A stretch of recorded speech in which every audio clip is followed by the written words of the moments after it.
এইখন অসমত অসমীয়া আছেনো ক'ত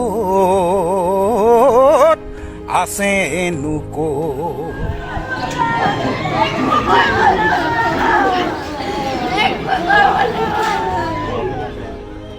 জীৱন যাত্ৰাত নিজে কিমান শুদ্ধ হ'লে মৃত্যু এনেদৰে ৰাজকীয় হয়।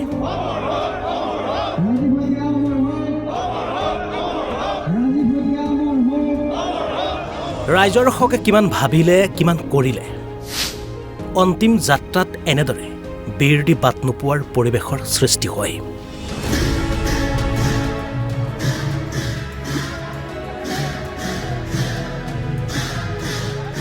ৰাইজৰ কিমান মৰমৰ হ'লে এনেদৰে ভোগালীৰ ভোগক বিসৰ্জন দিব পাৰে ৰাইজে। কিমান বুকুৰ আপোন হ'লে মুখৰ আগত থকা লোভনীয় অথচ ভোগৰ থালিখন ঠেলি ঢপলিয়াই ওলাই আহিব পাৰে জনতা।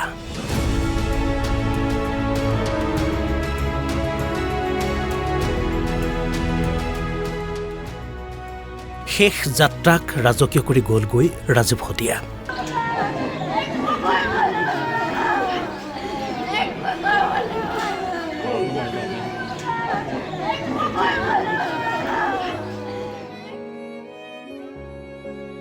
ডাঙৰ ডাঙৰ পদবী, নামী দামী গাড়ী, খমখমীয়া নোটৰ ৰঙত ৰং নহলোৱা ৰাজীৱ হতীয়াৰ এয়া শেষ যাত্ৰা।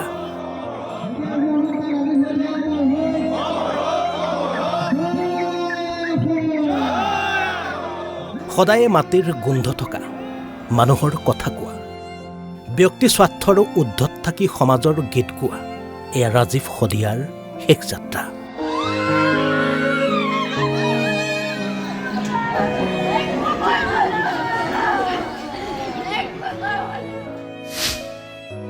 (1984) চনৰ 31 ডিচেম্বৰ হতীয়াৰ টুপিচিঙা গাঁৱত জন্ম হৈছিল ৰাজীৱ হতীয়াৰ।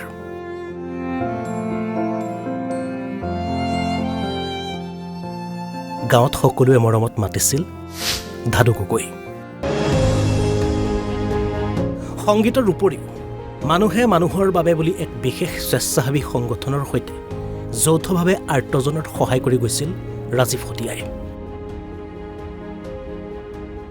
সমাজৰ কথা কোৱা, জাতিৰ চেতনাক জাগ্ৰত কৰা, এয়া হৈছে ধাদু গগৈ ওৰফে ৰাজীৱ হতীয়াৰ শেষ যাত্ৰা।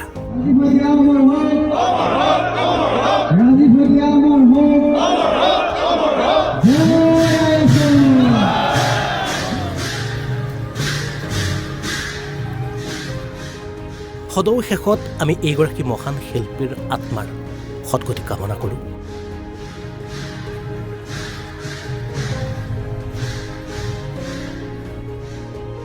News desk report, NB news.